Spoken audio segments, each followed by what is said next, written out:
안녕하십니까? 이번 주는 약발 떨어지는 트럼프의 영향력이라는 주제로 여러분과 대화를 나눠보겠습니다. 부제는 디지털 자산 시장 정중동의 움직임입니다. 18일 날 트럼프와 푸틴이 90분 넘게 전화 통화를 통해서 러시아 우크라이나 휴전 협상을 진행했습니다. 미국과 우크라이나가 동의한 30일 전면 휴전이라는 목표는 이루지 못한 채 트럼프와 푸틴은 우크라이나전 에너지 인프라 부분 휴전에 합의했습니다. 전면 휴전은 추가 논의를 이어가기로 했습니다. 30일 전면 휴전이라는 트럼프의 뜻이 관철되지 못했죠. 미 상공회의소 유럽 지부에서 대서양 경제 보고서를 발표했습니다. 그 내용에 따르면 미국과 유럽연합 사이에 관세 전쟁이 불붙으면 연간 9조 5천억 달러에 달하는 규모의 경제 협력을 위협한다고 합니다. 미국과 유럽연합 관세 전쟁 피할 것을 에둘러 보고서 내용에 담은 것이죠. 19일 연방공개시장위원회 FOMC 회의 후에 연준 의장 파월은 기자회견을 가졌습니다. 거기서 회의에 참석한 위원들이 찍은 점도표에 따르면 금리를 2차례 인하하는 것으로 나왔다고 밝혔고, 양적 긴축 속도를 늦출 시점이 임박했음을 시사했습니다. 이에 증시는 환호해서 상승했고요. 비트코인도 많이 올랐습니다.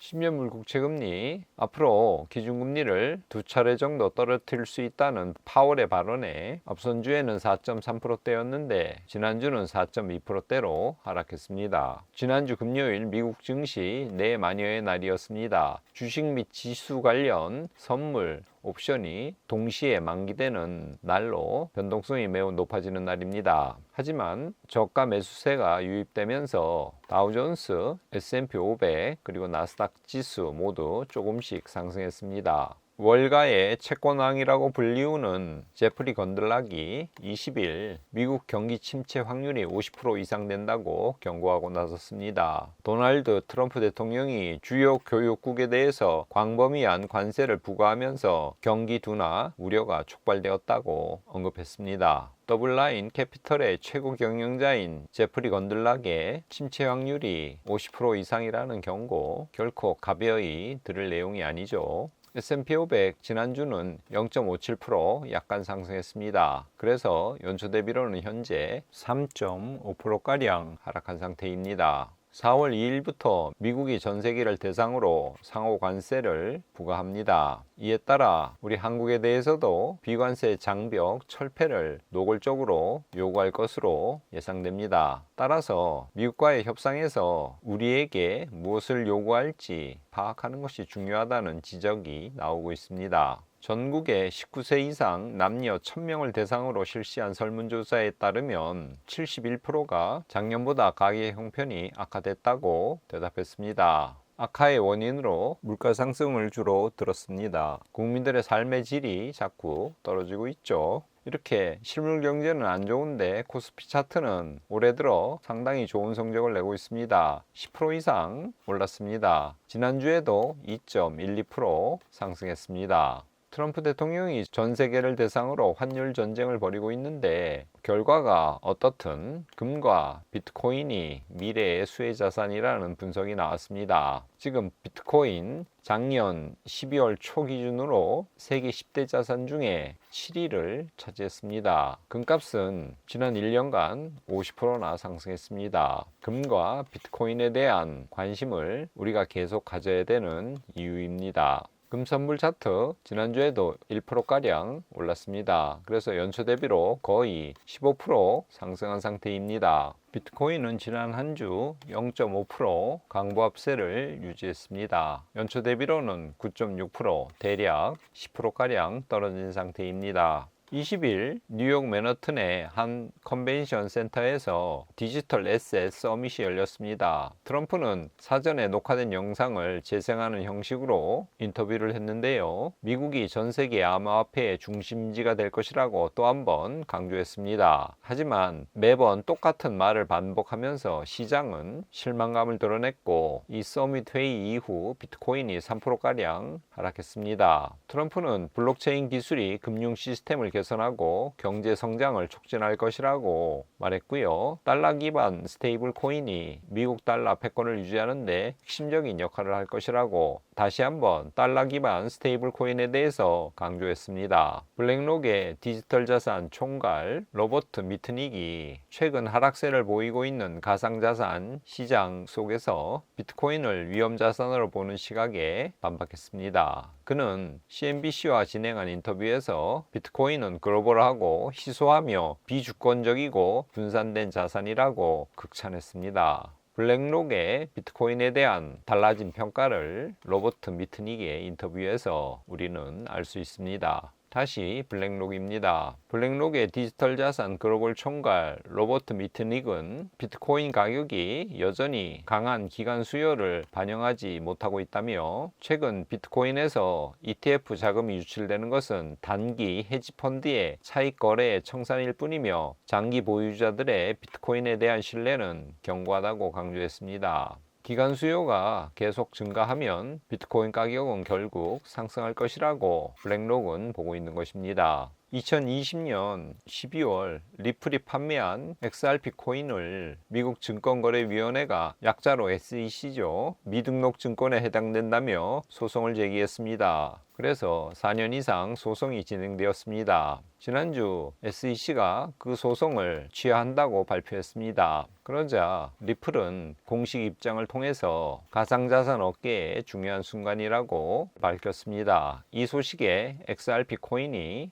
6%나 상승했습니다. 증권거래위원회의 전향적인 태도 변화는 앞으로 가상화폐 시장의 전망이 매우 밝다는 것을 알려주고 있는 것입니다. 금값이 온스당 500만원까지 간다는 이야기가 나오고 있습니다. 이와 비례해서 금 기반의 RWA 시장, 즉 자산 토큰화 시장이죠. 그것이 급성장하고 있다고 합니다. 블록체인 매체 코인포스트에 따르면 토큰화된 금 시장의 시가총액이 18억 달러를 돌파해서 디지털 골드로서의 활용이 증가하고 있다고 합니다. 금 가격이 오르는데 그와 더불어 금 기반의 실물자산 토큰화 시장도 덩달아 커지고 있습니다. 이 사실은 우리에게 많은 것을 시사하죠. 앞으로의 세상이 실물자산 토큰화 이 방향으로 나아가고 있음을 우리에게 말해주고 있습니다. 실물자산 토큰화 시장 현재 100억 달러 규모로 성장했다고 합니다. 놀랍게 이쪽 분야가 계속 성장하고 있습니다. 스테이블 코인 발행사 서클의 수석 EU 정책 및 전략 디렉터인 패트릭 한센 등 전문가들에 따르면 유럽에서 60개 이상의 은행이 암호화폐 서비스를 제공하며 글로벌 암호화폐 친화 금융을 선도하고 있다고 합니다. 미국만 친크립토적인 정책을 펼치는 것이 아니라 유럽도 이에 못지않게 특별히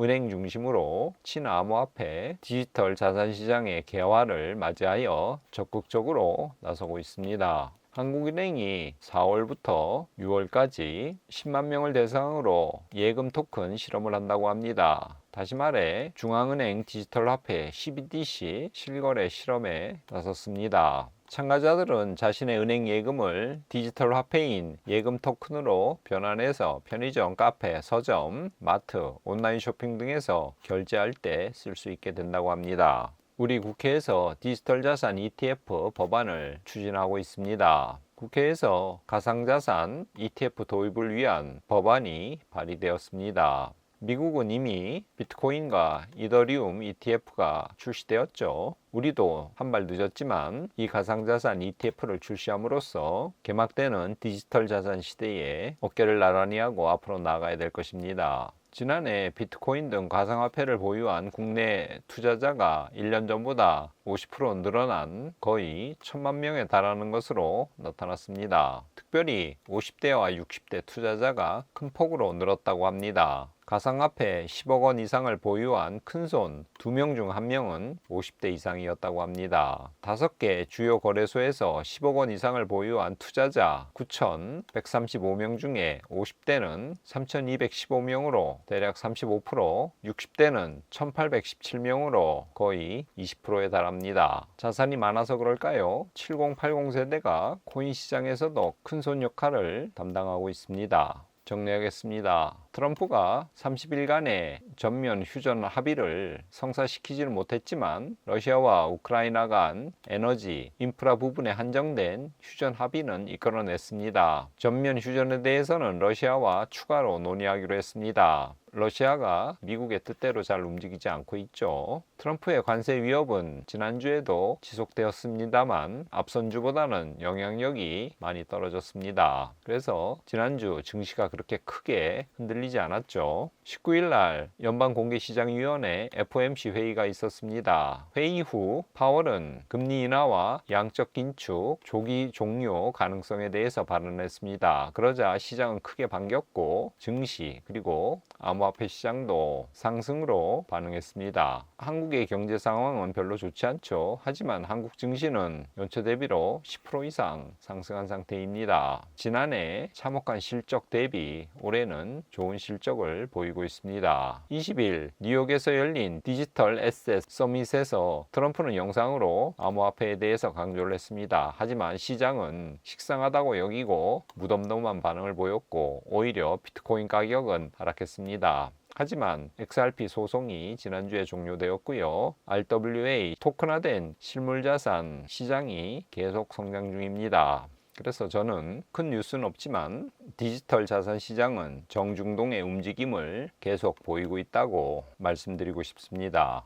이번 주는 잠언 16장 2절에서 4절 말씀을 가져왔습니다. 제가 읽어보겠습니다. 사람의 행위가 자기 보기에는 모두 깨끗하여도 여호와는 심령을 감찰하시느니라. 너의 행사를 여호와께 맡기라. 그리하면 내가 경영하는 것이 이루어지리라. 여호와께서 온갖 것을 그 쓰임에 적당하게 지으셨나니 악인도 악한 날에 적당하게 하셨느니라. 요즘은 개인주의 시대죠. 이기주의와 관계없이 나, 자, 개인이 매우 중요합니다. 독립적으로 또 스스로 많은 것을 결정하죠. 사람들은 교육의 수준도 높아지고 많은 정보를 접할 수 있습니다. 그리고 준법 정신도 높아졌죠. 그래서 보통은 내가 옳고 바르다고 생각합니다. 하지만 오늘 말씀은 자기 보기에 내 행위가 깨끗하다 할지라도 여호와께서는 심령을 감찰한다고 우리의 마음을 살피시고 꿰뚫어 보신다고 하고 있습니다. 우리가 깨끗하다고 하더라도 하나님께서 아니라면 아니라는 것이죠. 그래서 잠언 기자는 모든 행사를 여호와께 맡기라고 권면하고 있습니다.